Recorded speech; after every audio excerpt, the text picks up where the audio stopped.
So Parikshit Maharaj,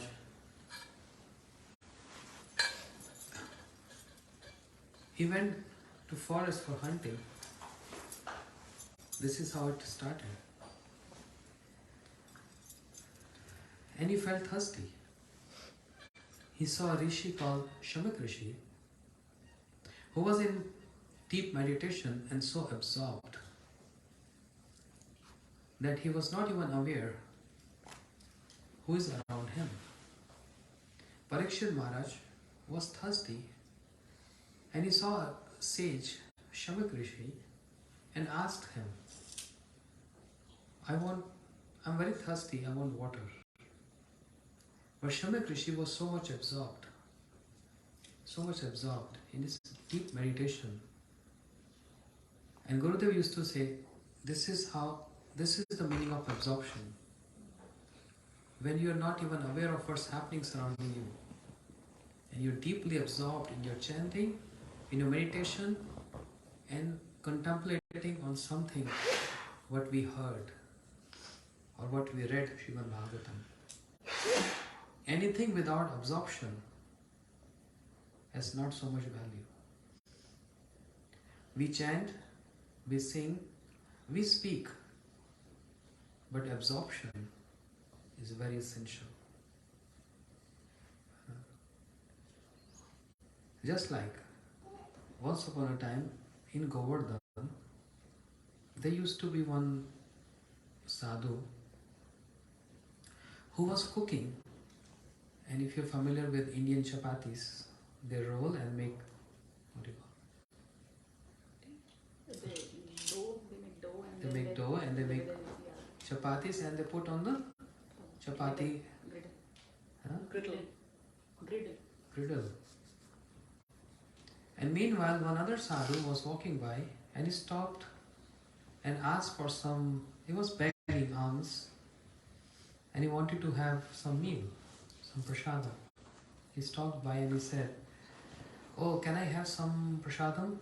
He said, yes, sit down. I'm just making hot chapatis. You can sit here. Meanwhile, a question was being raised to him, what is the glories of Govardhan? And hearing this, that, the other person is asking the glories of my Giriraj Govardhan, while making chapatis, his hand was just on that griddle.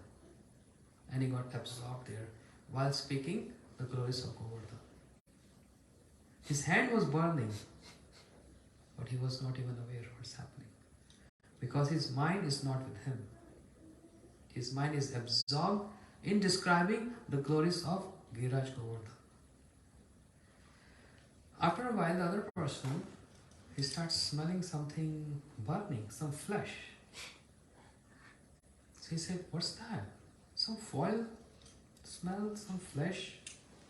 And he asked, "Oh Prabhu, who's cooking flesh nearby?" And when his absorption broke, then he felt, it's my hands. A true story. His hands were burning, but he was not even aware of that. Absorption. And there's one pastime in my Guru Maharaj's life history. I'm speaking about the year 1920, almost 21. My Guru Maharaj, you can see on the altar,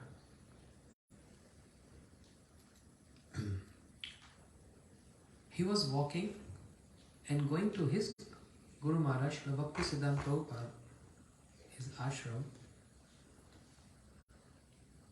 and the shoe which he was wearing, there was a scorpio in the shoe. And the scorpio was biting him and sucking his blood. But he was not even aware.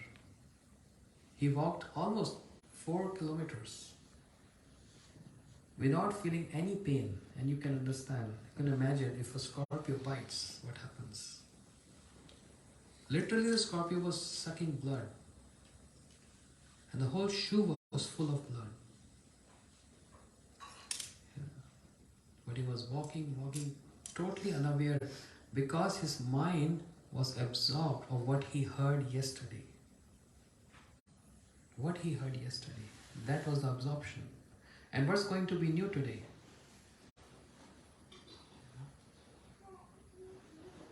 When he reached to the ashram, he opened his shoes and everyone saw it full of blood. So then they asked, "What is that? What is that? Blood." And then the absorption broke and he felt so much pain. Oh, so much pain. The whole shoe was full of blood. And everyone praised him.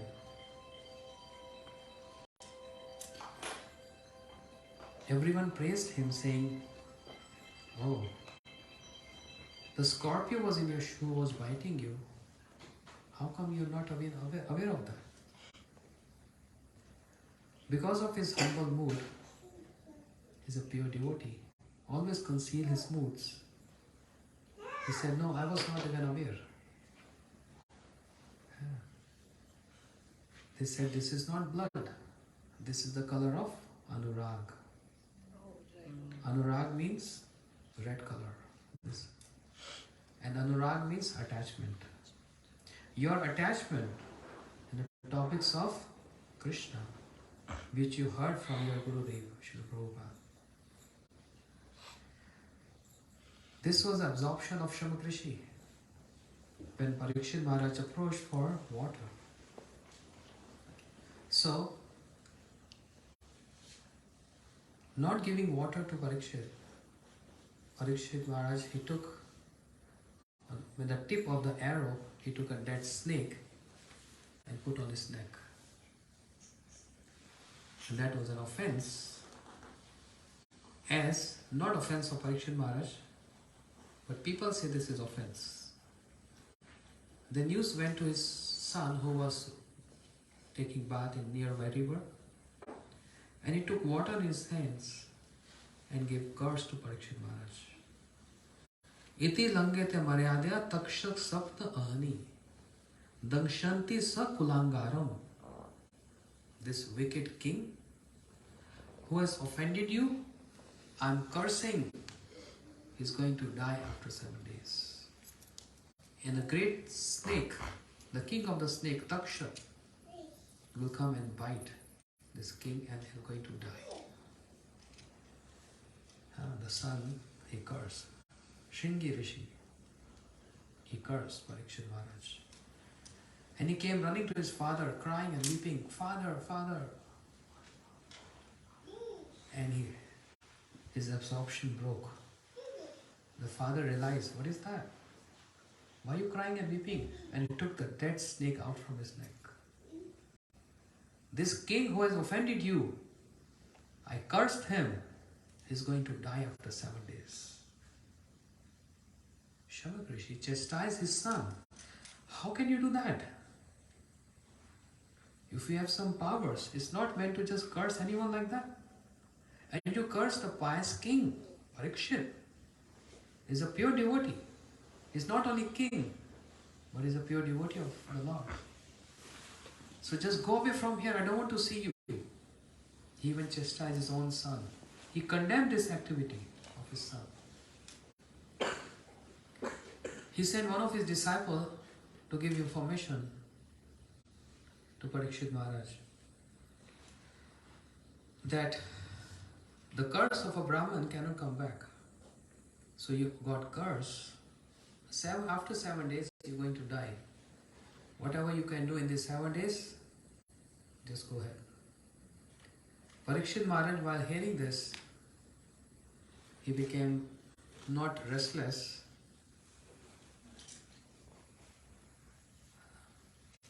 He didn't become at all agitated by hearing this. Whereas if we come to know that we have to die after 7 days, what's going to happen? Every day, every hour we start dying. Hi mar gaya, hi mar gaya. I'm dying because after 7 days I have to die. Parikshit Maharaj, hearing this, he was not at all agitated. Not at all. This shows, even though he's a king, king means full of all opulence. Yes? King means full of all luxuries and enjoyment. But all kings are not same. There are so many pious kings, like in Bhagavatam, the narration of Amrish Maharaj, Bharat Maharaj, the great kings. And kings of not only one restricted territory, or a country, the king of the entire planet Earth. Amrish Maharaj was a king in Srimad Bhagavatam, the king of entire planet Earth. Bharat Maharaj. And there's so many kings like that. But imagine being king of the entire planet, their absorption in their worship and their dedication to Supreme Lord is unparalleled. They set up an idol as a king. We can't expect from a king such idols. Kingly duty means full of politics, full of enjoyments and luxuries, surrounded by all opulences. But even in surroundings of all those opulences and enjoyment, their absorption is and their dedication is to just worship. You know? Assuming this kingdom is not mine, it belongs to Krishna, and I'm just a servant of the Lord. That was the move. And if we have one house, we start believing that, oh, this is my forever. Imagine those kings were full of opulence and they are so renounced. Krishna has given me and he can take from me. Who am I to interrupt in these activities? And if I get one little house, I start believing this is mine. Yes, Baba, it is mine, but how long belongs to you? 100 years maximum? And in that 100 years, 50 already passed. I'm speaking about myself. 50 left maximum. After that, this house is not mine. After that, this body is also not mine. That doesn't mean I have to stop worrying about my house or maintain my house. But keep in mind this belief that we are here in this particular world as a guest. This is in Hindi we say dharamshala. We are in a guest house. We are a guest here. We are not permanent residents of this planet. This is not our home. Our home is the abode of the Lord. We belong to that place. And that's the reason why we are not very happy and why we always have some sufferings or some depressions on some things. This is the reason. Because we are not in our home. We are in a foreign land. I'm not speaking about myself coming from India. It's a foreign land for me. And if you go to India, it's a foreign land for you. But for everyone, it's foreign land. Because our home is the abode of Krishna. And unless we go there, we reach there, we never can become happy. Never. That's our home. That's our abode. So in this way, Parikshit Maharaj got to know this and he was quite satisfied. And he said, maybe my Lord, seeing my attachment to my luxuries, he wanted to just give me a speck of renunciation. So without any agitation, without any lamentation that I'm going to die, what is the matter if I'm going to die after 7 years or 70 years? And if I'm dying today, how is it going to affect my life? How is it going to affect the planet Earth? How is it going to affect the country if I die today or after 7 years?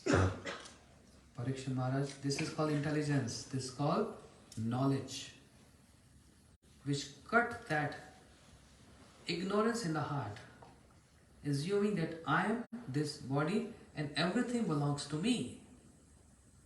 We live in dreamland. This is dreams. But fact is, even my own body doesn't belong to me. And one day, this body has to leave me. Me means my soul. That's the ultimate truth. And this is a bitter fact for every individual. That's the reason. With that knowledge, with Parikshit Maharaj, that practice, that knowledge of that hearing what he practiced throughout his life, That knowledge helped him at this point. So without any agitation, with smilingly mood, he started fasting, without drinking, without eating.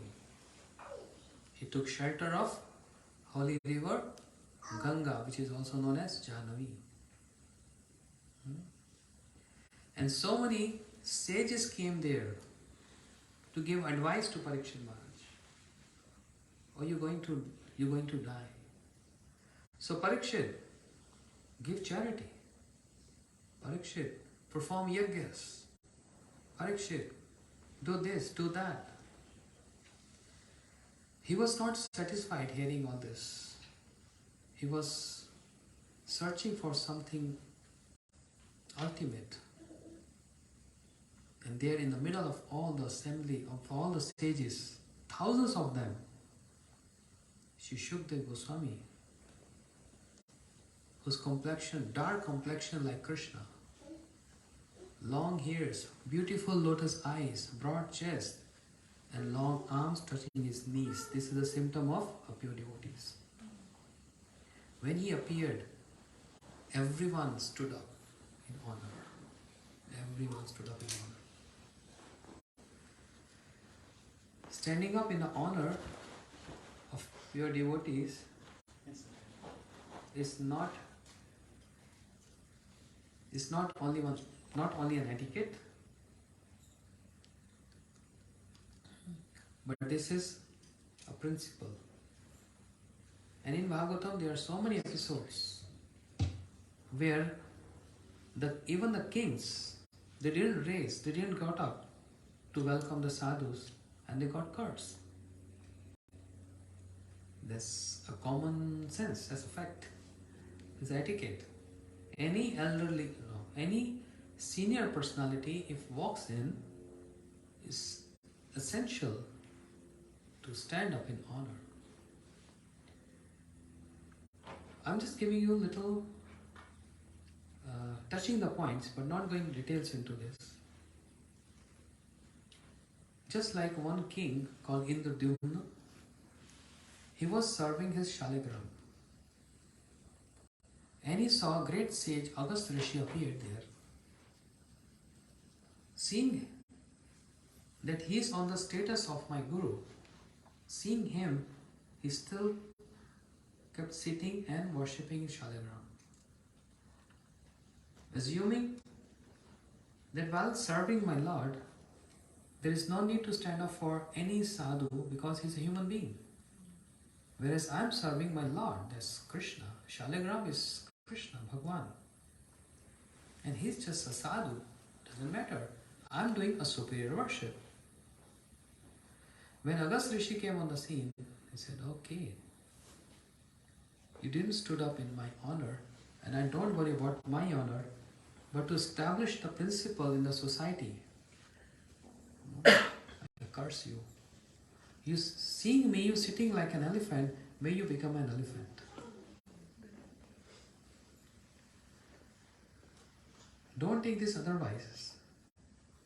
When any authority, they bless us or curse us. Actually, they don't curse. It appears like a cursing. But in that cursing, there's blessing in disguise.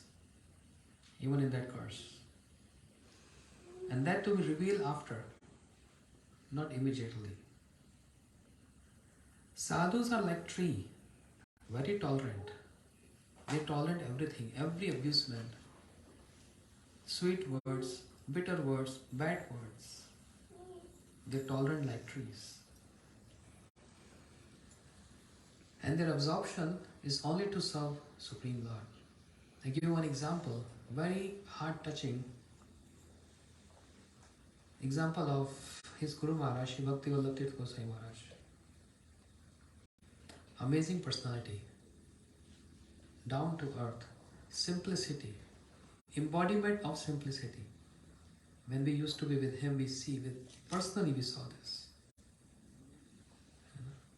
So once upon a time he was in Chandigarh, Shri Chaitanya Gaudiya Math. And midnight there was a very heavy big earthquake. You heard the story? There was an earthquake and everything was literally shaking. The buildings tilted. Very severe earthquake. So when there is earthquake like that, what is advisable? Just go out in open. And there's a park next to the temple. Everyone just ran out to save their life. And it was for a few seconds. And then they all realized, where is our Gurudev? Because everyone was worried for their life. They came out running. They came running out. Then they worried, where is Gurudev? And then they all entered, running inside the temple to see where is Gurudev. They're searching him everywhere. In his room, bathroom, every room, he's not there. And finally, where did they found him? He was in the deity room, big Radha Krishna deity, and he was just holding like this. Everyone came out to save their life, and he ran in the deity room to save his life. And his life means Radha Krishna, his life. He showed this example. Because it's easy to say, I love Krishna. But in favorable circumstances, you can't prove your love is true. Only in unfavorable circumstances, we can prove that our love is true. In good times, I love you. But the test comes when there's bad times. In that situation of being earthquake, imagine, this is not a normal, regular situation. He didn't worry for his life. He was worried for the deities because they are not statues. They are not made of metal or marble. Actually, he's seeing Radha Krishna in those deities. That's his vision. And what we see, our vision is very simple. Or they are made of marble. Or they are meant to worship. Are Baba, they are not only meant to worship, they are meant to love. Worship is different and loving is different. Worship means what? Oh, I do art in the morning and the evening. And whenever I feel like, I just offer something, take it. This is called worship. And love means? Love with Krishna means love with the deities. They're not different from Krishna, personified Krishna in the form of deities. So like we take care of our children, if that same amount of love, if we invest in the deities, you fall in love with them. And then the reciprocation comes. Krishna reciprocate. You'll find so many amazing, surprisingly, many pastimes are going to happen with you.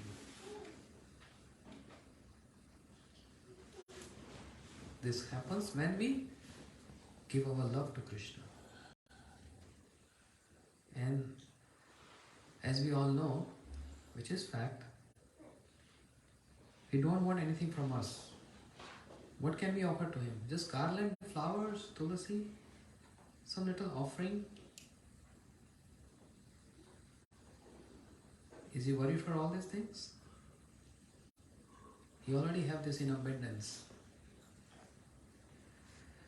What he is seeking? Our love.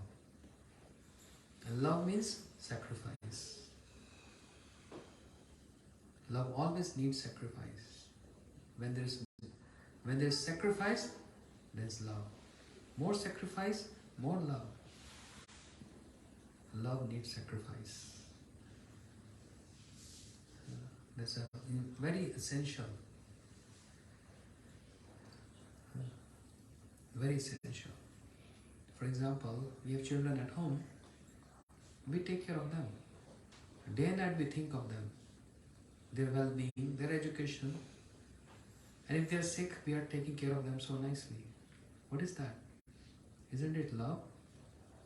If someone has to come from the neighbor and teach us that you have to take care of your children like that, it's spontaneous, it's natural. Sleepless nights. Mothers, they take care of their children sleepless nights. Father, taking care of them, work so hard for them. Isn't it sacrifice? And because of this sacrifice, spontaneous love, spontaneous attachment.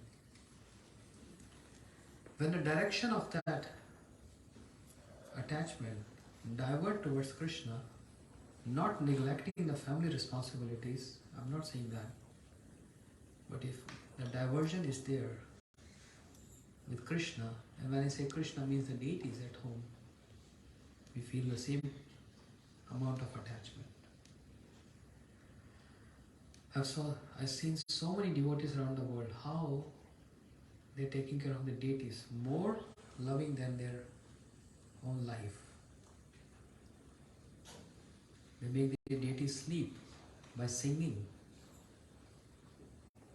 Like a lullaby for the kids. They make the deities sing and massage their feet while they're sleeping. This is love. This is what they acknowledge. They wake up deity, bathe them. So Krishna is Supreme Lord, doesn't matter with cold water or hot water or burning hot water, because he's metal. If that idea is there, then there is no love. If we are offering a cup of milk, hot milk, because Krishna, fire is in your mouth, so it doesn't matter if the milk is hot. Which is true, but then there is no love. When we give milk to our children, just with that example, the same pattern as we have for our family members, making Krishna, Radha Krishna, the deities of one of our family members. Just that concept. That's it.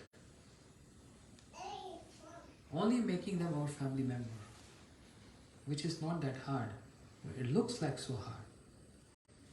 If we do that, you'll see reciprocation, you'll see that love reflects on you. It's easy. It's not difficult. And there's so many incidents I've seen, experiences from so many devotees, family people, and even renounced sannyasis. How Krishna is reciprocating with them. Because they are not taking them as only idols or statues, but actually Radha Krishna. It's that easy. So love means sacrifice. Just like once upon a time a gentleman asked me a question, who are we to feed Krishna? He's feeding everyone. He's taking care of everyone. He's nourishing everyone. Even birds, animals, they don't worship Krishna, but they get food every day, right? Even mosquitoes, they get blood every day. Every living entity gets food every day. Even though they are not even aware of the supremacy of the Lord. So who am I to cook anything for him or to feed him? Who am I? I'm nothing, insignificant. This is true. So many times I give one example which make it more clear and understandable. Just like father working hard all day in his office, he comes back home very tired, 6 p.m., 5 p.m. And the child saying, oh, my father, my dad is so tired. He opened fridge and offer him a cup of water. Dad, you're tired, just drink water. Seeing that small tiny one caring so much for me, imagine what happens to father? His heart melts. and so much love overflows. Oh, he's so much caring, which is not a big deal, just one cup of water. This is one child. Other child saying, thinking, oh dad, you came back? Very nice. Please drink water. I'm also thirsty and give me. Because who am I to offer water to you? Your house, I belongs to you. Yes. The other child also saying the facts. This is true. The house belongs to father. The child also belongs to father. But there is no love reflecting if the child speak like that.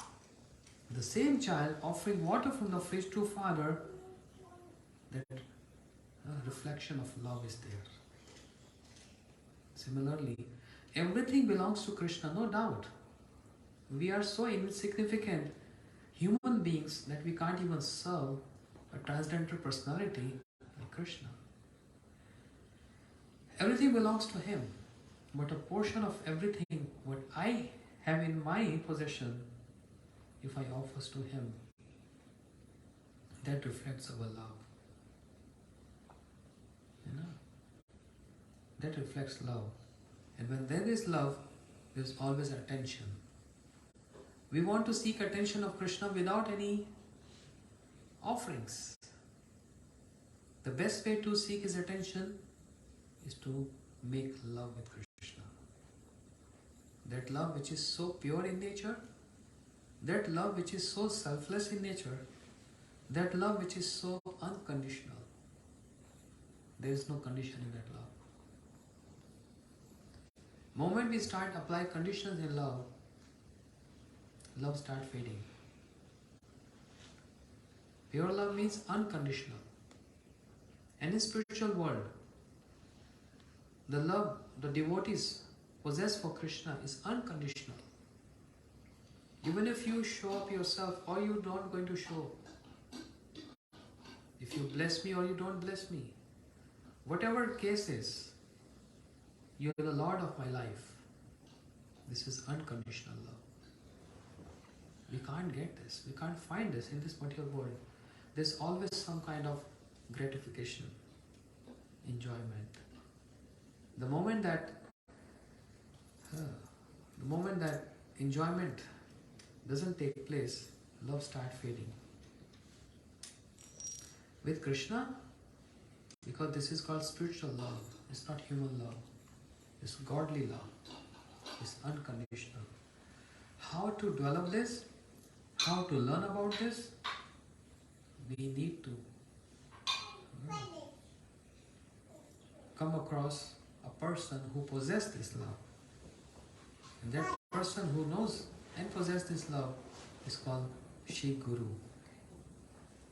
He is in love with Krishna and he has experience about Krishna. He dedicated his life for Krishna. He gave up all attachments, all learnings, all knowledge, everything just for one point. I want to love you, Krishna. Just for this point. That's why, Jao Bhagavat Pado Vaishnava Sthani. If anyone wants to hear Bhagavatam, where we have to go? Scripture says, go to the Vaishnavas, the pure devotees. Because they can explain, they can define what the love means. And when they are defining what is the love means, it's not out of their mental concoction. It is based with the scriptural evidence, law books, with references from the law books, from the scriptures. Krishna said, Bhagavad Gita, man mana bhav, mad bhakto, madhyaji mam namaskaru. Man mana bhav. The best means is to absorb your mind in me. How can we do this? There's so many other things we have to absorb in, otherwise we can't survive. But that's a very high stage. Parikshit Maharaj, he's familiar of all these facts. He's in love with Krishna the moment, love at first sight. Yes, we all know this statement. Moment Parikshit Maharaj saw Krishna in the womb of his mother. Imagine a child in the womb of mother, how small, tiny. But Parikshit Maharaj, descendant of the Pandavas, the moment he saw Krishna in the womb of his mother, he got so attracted. He fell in love with Krishna. Right in the womb. And when he got birth, he had association of the Pandavas. The dear Sakha, the friend of Krishna, Arjuna, Yudhishthir, Bhim, all Pandavas are in love with Krishna, especially Draupadi. Who amongst the Pandavas have more love for Krishna? We can say Arjuna, right? Yes, but more than Arjuna is Draupadi. Once upon a time, Krishna held his chakra. What is that name? Sudarshan. And he got cut on his finger. And all Pandavas saw this. And no doubt they are in love with Krishna. They love Krishna, no doubt. But Draupadi came forward and she took a piece from sari, a piece of cloth from her sari, and wrapped on the finger of Krishna. Imagine, very expensive sari. I have to use this for many parties and but without any other consideration. She tear her sari and wrapped on the finger of Krishna. Everyone was looking, everyone was worried. But who came running? Draupadi. That's what I'm saying. Under unfavorable situations, the love manifests. Just to relate this, to understand this, any child here, small young one, everyone is busy and absorbed in Srimad Bhagavatam, but child just walks out and there's a car who immediately apply brake because of child. And the child shout, without any harm, the child shout, "Oh, mommy, mom, something. Or just help." Then there's so many mothers sitting here, but who will run first? And no doubt, everyone has love for the child. Everyone has care for the child, but who runs first? One mother. All Pandavas saw this. But Draupadi ran forward. She ran forward and she wrapped the finger.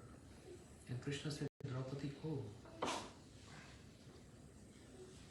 so much burden on me now. I have to repay you one day." And Draupadi said, "What is this? Just small tiny piece of cloth? It's nothing." Krishna said, "It's not about the piece of cloth. It's about your love for me. And this is a burden on me. It's a big burden on me. And I have to reciprocate my love." And how Krishna reciprocated that love? When she was getting disrobed in the assembly, Dushasan possessed the potency of 10,000 elephants, trying to make Draupadi naked in the assembly. And that was the time when Krishna. And that was the time when Draupadi was not disturbing his beloved Krishna. He was seeking help from her husbands, which are very strong. Bhim, wow. Arjun, so much famous warriors, Kshatriyas. She didn't want to disturb her love, Krishna. But she was seeking protection from her husbands, 5 of them. But it was failure. Then she was seeking protection from her elders, superiors, Bhishma, Dronacharya, even Dhritarashtra. They were helpless to give any protection to Draupadi. Then so the point is, there are 2 teachings we get from this. One is, She didn't want it to disturb Krishna. The other teaching is, unless we surrender to Krishna, he never comes to help us. If we are thinking, oh, he's going to help me, she's going to help me, till that moment, Krishna just watch. He don't come forward. When Draupadi tried to hold sari with her own hands, she was also powerful, Shatani. But she was helpless. And then she raised her arms. Hey Govind, rakho laj, ab to jeevan hari. Hey Govind, I surrender unto you. I'm helpless now. Moment she said this, without delay of a fraction of a second.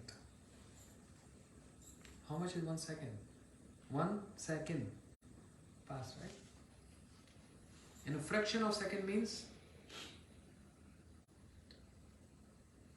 1 divided by 11. That क्या बोलते हैं? 1 nimesh, the fraction of second. Krishna appeared on the scene and started supplying so many saris. Each and every thread of that small tiny cloth, 1 thread, was reciprocated by 1 sari. How many threads in your sari?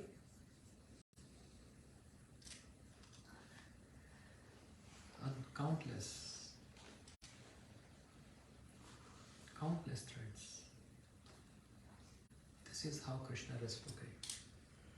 We offer 1 fruit to him and is ready to offer everything to us. 1 thread of that tiny cloth was reciprocated with 1 big sari. And imagine how many threads in 1 piece of cloth. That many saris were supplied to save Draupadi. And after that, Mahabharata took place. But once Krishna told Draupadi, Draupadi, the day when you were getting disrobed in the assembly, whoever was present there, I already killed them. There itself, I killed them. But I was waiting to establish the dharma, the principle that can only be established through Bhagavad Gita. All this battle took place for just 1 point. Krishna has so much affection for us to deliver his lecture for 48 minutes, which is Bhagavad Gita, to the entire, not to Arjun, but on a pretext to Arjun, the entire humanity, entire world. And we are lucky, we are fortunate that December 3rd is Ekadashi, the Ekadashi when Krishna spoke Bhagavad Gita, the advent of Bhagavad Gita, on 3rd. Such a special Ekadashi when Krishna spoke Gita. And this is how the reciprocation takes place. Another example, how Krishna's reciprocation is. We all heard about Sudama, very poor Brahmin, have no possessions, even not good clothes to wear. His wife inspired, Sudama's wife inspired him, go and see your friend Krishna, he's very rich, he's king of Dwarka. If you go there, he will give us some wealth, because we are in poverty. Sudama said, no, I'm not going to see my friend just for wealth. But since you reminded me of him, and you inspired me to go to him, I must go and see him. Sudama, when he was getting ready to go to Krishna, his wife, she begged from the neighbor handful of flat rice, uncooked, raw, because they don't have any possessions. she begged from the neighbor and she gave to Sudama. Don't go empty handed. We should never go to Guru and Krishna with empty hand. And we should not come back empty handed when we go to Guru and Krishna. They always there to give something. So Sudama took this handful of uncooked flat rice. He came to Dwarka. I'm not going to elaborate on this pastime, but just touching this. He didn't want to offer this to Krishna, finding this is insult of my friend Krishna. He is the king of Dwarka. He is supreme. He is supreme Lord. But Krishna insisted, "Oh Sudama, I know your wife definitely have given something for me. Why are you not offering me?" And Sudama was telling lies. No, I don't have anything. You see? Nothing. But he was hiding this under his dhoti. Krishna scanned that. He said, "Oh, you hiding under your dhoti."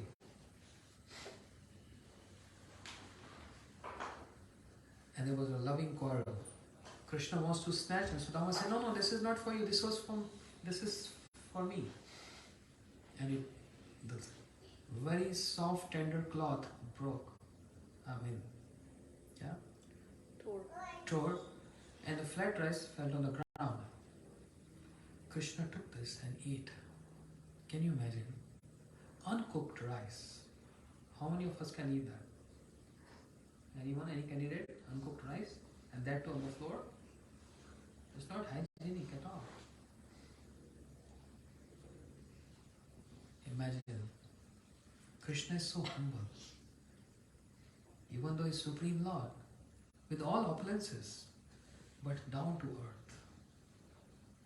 Just to accept the love of his devotee.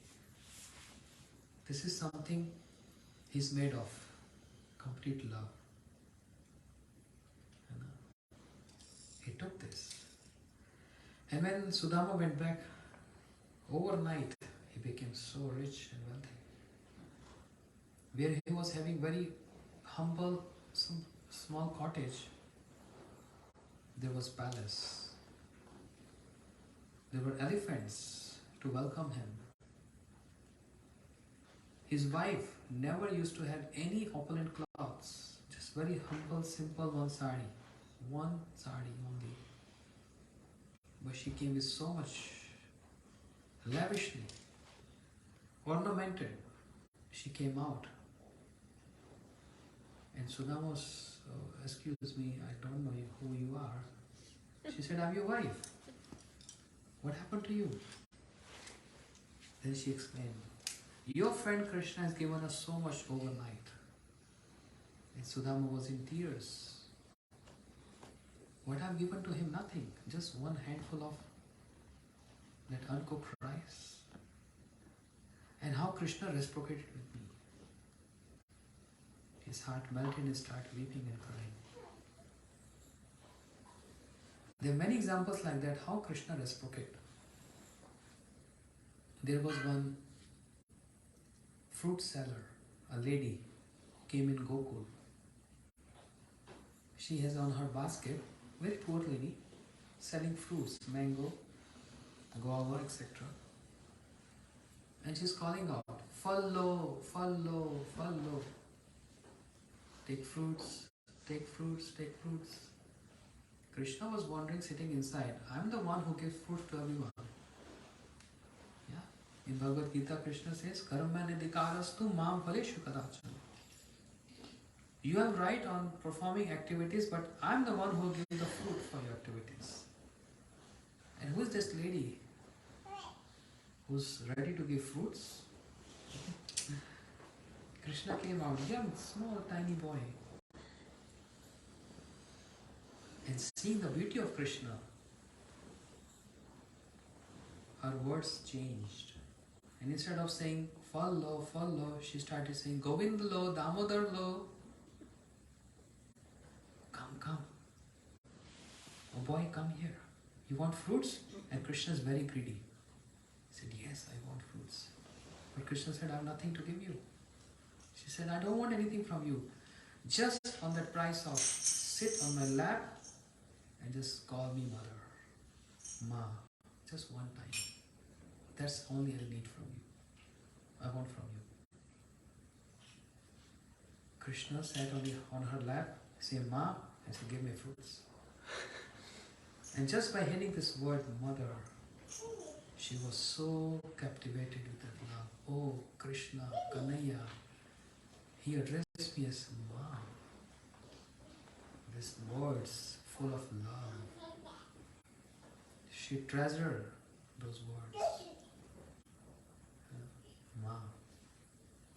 So, she got lost in Krishna. And Krishna said, wait a minute. I'm running inside with the fruits, but I never leave anyone empty-handed. I'm also going to bring something. So there were heap of wheat, grains. Krishna took handful of those pieces of grains and he came out, and from his fingers so many fell on the ground and 3 or 4 pieces left on his palm. And he threw it in her basket. You gave me fruits, I gave you a piece of grains.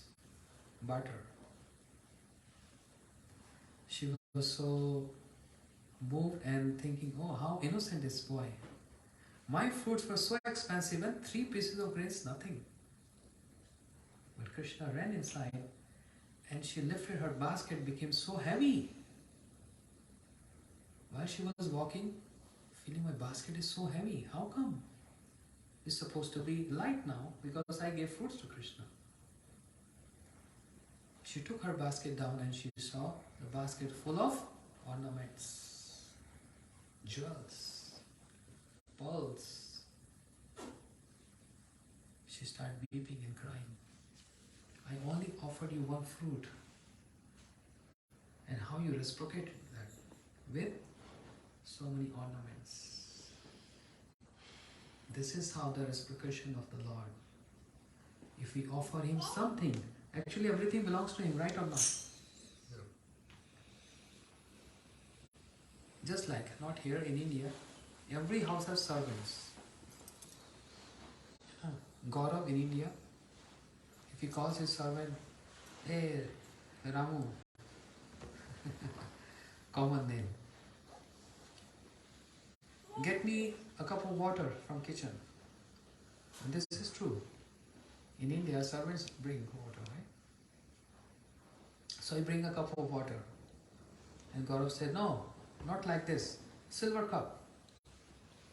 Okay, sir. And he brings in a silver cup. Not like this, bring in a tray. Then he brings in a tray.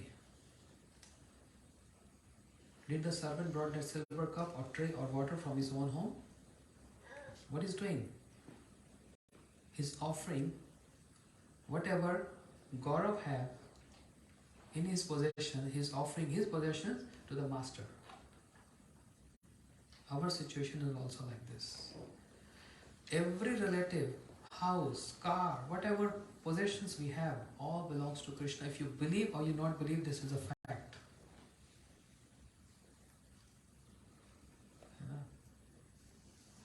And he's not demanding anything. He's just quiet. Haripriyasi, your other Krishnas not demanding anything from you. They're always like quiet. They're blowing flute, that's all. Beautiful. They look so effulgent today. Like they're in a party.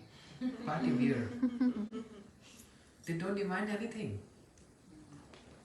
And everything belongs to them. So if we offer something to them, some little, what? Just one fruit. In Bhagavad Gita, Krishna promised, Patram pushpam phalam toyam yome bhakt prachyati. If you offer me a leaf, a tulsi leaf, a cup of water, a fruit, one flower, I'm happy with that. He's not over demanding. Just minimum, bare things. But with something most important. What is that? With love. Ingredients are simple, but what he said is something full of gravity. with love, which is heavy, not as a formality, not out of worship, but out of love. If you just offer me one flower, if you offer me one tulsi leaf, if you offer me one fruit, if you offer me one cup of water, just with love, Krishna said, I immediately accept that. And my reciprocation, you know my reciprocation. The reciprocation of love is then love.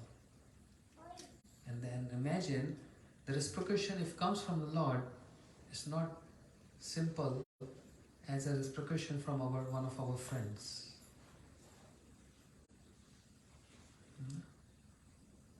Many times I give one example. Maybe Indians here, they will understand this. Once upon a time, there was a marriage. There was a industrialist, a billionaire, had 1,000 employees working in his factory. And he wants to marry his daughter, so he invited everyone. So employees there means they earn, say, $300 a month, that's all. Simple people. Anna? Factory workers? They just earn $300 a month. So they all were invited, and seeing that lavish arrangement, they were also shocked. So I'm not speaking about American setup, from Indian perspective. They were so hesitant to enter in. And their boss was just standing right at the gate to welcome all his friends. And he saw his employees, he said, come on, come inside, come inside. And they were so reluctant, sir, finally we are here, you invited us. I'm not your sir. That's in office. You're my guest, my respected guest. I invited you, all of you. Please come inside, enjoy the party, and bless my daughter. They became so comfortable. Oh, our boss loves us so much. They all went inside, and so many preps to eat. They enjoyed the party. And finally they blessed the daughter. And there's a custom in India. Any friend, relative, when they leave the party, they always give what? One envelope. Which is not, we can't term this as a donation, but what's the good word for that? Gift. A gift, a blessing. There's every individual they do this. Every individual. Amount doesn't matter. Huh? Amount doesn't matter. Amount doesn't matter. So they were like very humble, poor people, only earning $300, and the boss is a billionaire. So they put one small tiny amount in that, say like $10 in an envelope, and very hesitant giving to their boss, sir, please don't go to the amount, my emotions are there. The boss said, I'm not supposed to take anything from you because you're my loving guest. But because you said it's about emotions, I'm going to accept this. So he took this, touched to his eyes, and kept in his pocket. So much respect. $10 hardly matters to him. So they were so happy. Oh, he's so kind. He's so generous. He's so humble. He gives so much love and respect to us. After some months, one of the employee daughter also was ready to get married. So he approached his boss saying that, sir, can you come to my daughter's marriage and bless my daughter? Just for 5 minutes. I know you're very busy. He said, of course, I'm going to come. Why 5 minutes? I'll be there for 1 hour. He became so happy. Wow, my boss is coming. He came in a very big car. Of course, he's a millionaire. And employ a very small, humble setup. So they all came forward to welcome him. He said, sir, thank you so much for coming. I'm not your sir here. I'm your guest here. He said, okay. Oh, loving guest, please come inside. Enjoy the party and bless my daughter. And exactly he did like that. He ate something and gave some gifts to the daughter. And when he was about to leave, he also had to follow the same custom. He has to give something in the envelope, right? As a custom. There's a custom which has so much meaning. It's not only just a custom, it has some meaning.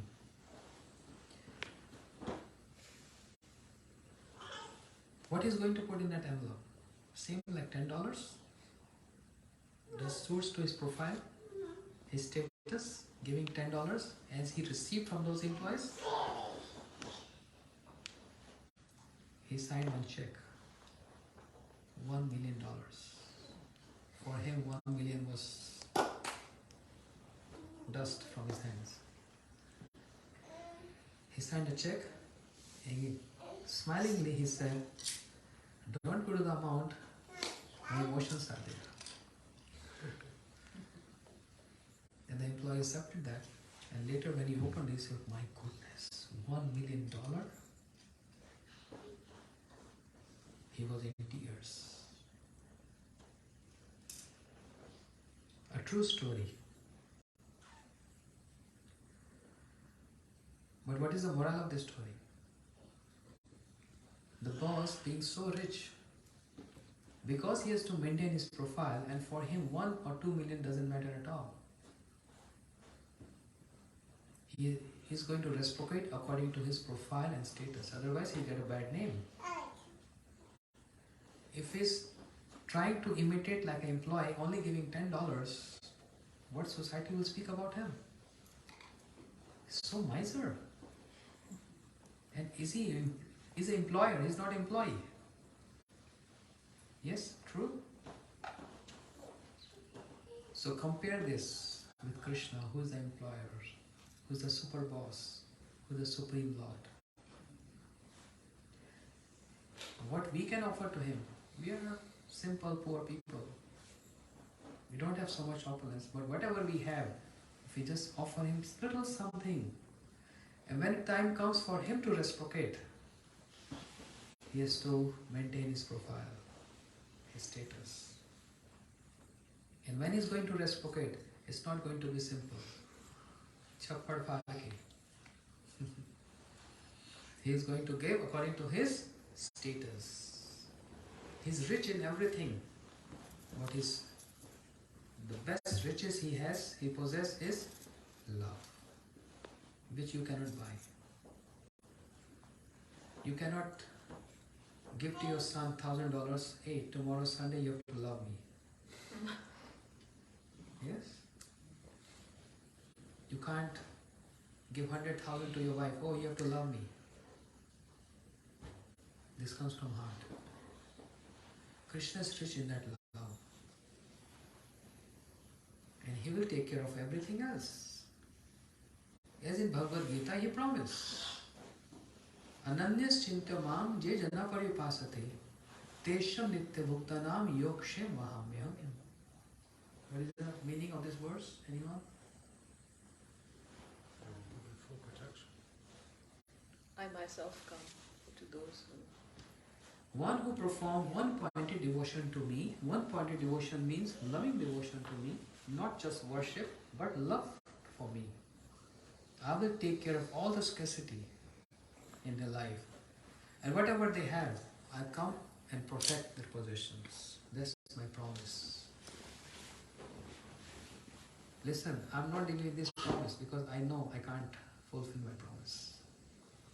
This is a verse from Bhagavad Gita, you can read there. Krishna promised this. In Krishna, when Krishna is promising this, that means it's very substantial. It's very important.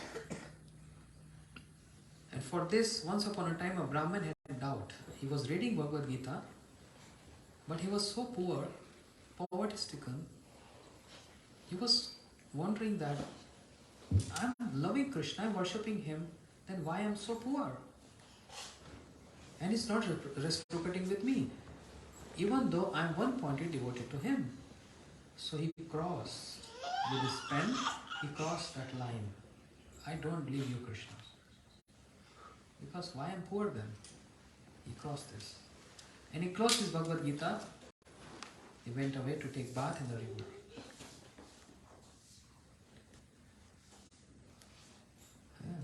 Yeah. Then a small young boy who came with a basket on his head. Small young boy, dark complexion boy, basket on his head with all food ingredients. And he called out loudly, "Oh mother, open door!" She came out. "Who are you, my boy?" "Oh, your husband treated me so badly." "What happened?" "Your husband got so many ingredients and he forced me to lift on my head. He forced me. I was saying that, I said to him, "Oh, it is too heavy." But he said, "No, you have to lift this and bring to my home." When I was showing little reluctance, he wiped me on my back. He whipped me on my back. You see? And that small boy showed the marks on his back. Who was that boy? Krishna. She said, "My goodness, what happened to my husband? Is he mad? Small boy and carrying such big load? I'm going to fight with him." The boy said, "Mother, please take this. This belongs to you. I don't know you and your husband. I'm just going away because if he comes and see me, he will again going to beat me." And he ran away. And after a while, the husband came back. And wife said, "Why you did this? Are you gone mad because you don't get food?" He said, "What happened?" And she narrated the whole story. "Why you beat that small boy? Because he was not carrying this burden on his head?" He said, "What are you speaking about?" She said, "Didn't you send someone?" He said, "Not at all." When he entered inside, he saw the whole kitchen was full of food ingredients. Everything was there. And then he was shocked. Who sent this? Is it Krishna? He came to Bhagavad Gita and he saw. Then he thought, "Oh my goodness, I doubted my Prabhu. I doubted my Krishna and I crossed those lines." Thus crossing line means Krishna took this as beating on his back. Where is the doubt? Where is the doubt? If you worship me, love me, one-pointedness, where is the doubt? I'm not going to take care of you. I take care of birds, I take care of insects. They don't even know who I am. They don't even worship me. I take care of everyone. But if you love me, where is the doubt? I'm not going to take care of you. This is called absorption. This is not only just a lecture to impress anyone. This is the words of Krishna in Bhagavad Gita. And this is the activities of Krishna in Srimad Bhagavatam to make us understand the gravity of his devotion, the gravity of his love. Parikshit Maharaj got this curse and Shukdev Goswami came over the scene. Parikshit Maharaj gave seat to Shukdev Goswami and he started raising questions to him. Raising question is not a problem, but how those questions being raised, that's an etiquette. Parikshit Maharaj didn't point it out to Shukdev Goswami. "Hey, Prabhu, please sit here. Why Krishna did like this?" He didn't spoke like that. With humble mood, he said, "Can you describe me the creation? Can you describe me the activities of Krishna, means the pastimes of Krishna?" And many other questions. And the answers to all those questions is Srimad Bhagavatam. From that point on, Shukdev Goswami started describing the pastimes of Krishna. Means all the details of the incarnations of Krishna. So, Srimad Bhagavatam is very interesting scripture. If someone reads from 1st to 12th canto, every day something or the other, even at the point of I want to acquire some knowledge, definitely they're going to be impression in the heart. Definitely. And one feel the proximity with Krishna. Even a stone like heart can melt to read Srimad Bhagavatam. Geography, 5th canto is full of geography. This earth, what we say earth today, is not complete earth yet. Because the earth is divided by 7 oceans. When I say 7 oceans, means the ocean of milk, the ocean of yogurt, the ocean of honey, the ocean of sugar cane, the ocean of salt water, the ocean of liquor. 7 oceans. This is one, what we see the earth today is one planet called Jambu Dweep. One island, Jambu Dweep. There are 7 islands. And that 7 island with 7 ocean makes complete earth. Where is the complete earth? No discovery so far. I don't believe this. To be very honest, practical, I don't believe this if someone says. Yeah, many scientists, they don't believe. They say this is just the stories. Where's the practical? Where's the practicality of this? All their mouth got shut when they found a bridge connecting India to Lanka, which made in Treta Yuga by Lord Ram, by the monkeys. And now if you go on flight, if you see the 3D map, they named that bridge called Adam's Bridge. Adam's Bridge. Because so many of our devotees, our Gurudev disciples, they are scientists in NASA. They are scientists, but they know complete Srimad Bhagavatam. They have scriptural knowledge, and of course they are scientists, so they have all material knowledge. So they know how, I am not a science student, but they know how they are connecting the spiritual knowledge with the material knowledge. And when I was sitting with him, he said, believe me, I'm a scientist making fool of people. He said, I'm a scientist. But he said, of course, there are so many discoveries which are true, but there's so many theories they present, you just make fooling people. I'm a scientist, and when you see his visiting card is full of his degrees. Yes, he's my godbrother, I know him. And he's preaching to the scientists with his phone. When he gives presentation on the screen, I don't even understand. It's just going above my head. So they found this bridge. This is one discovery, and there are so many discoveries like that which is unfound until today.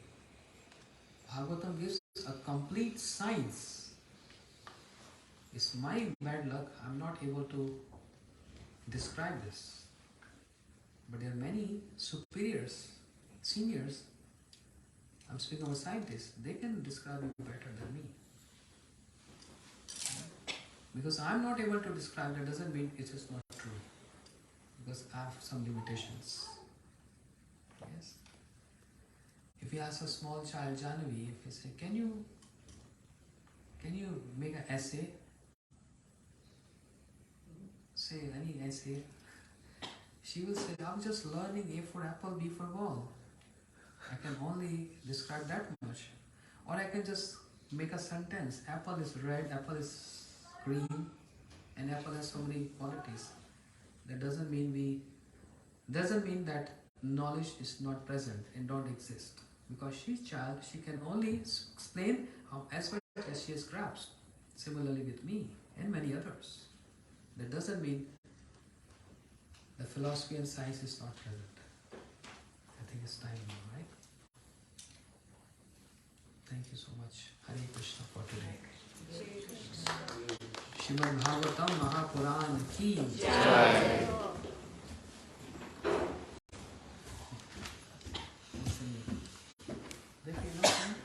Can you sing what?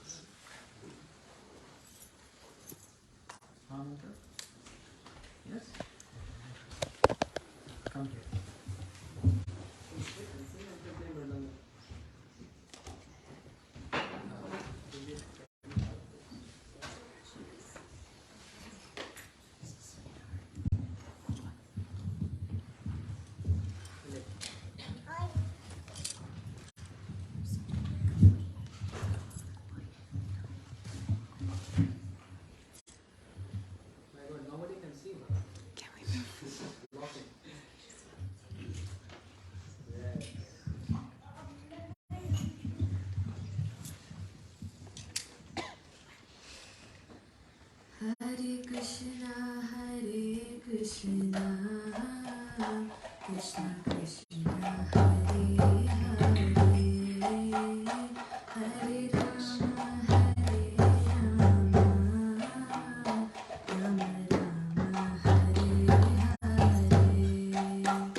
Krishna Krishna Hare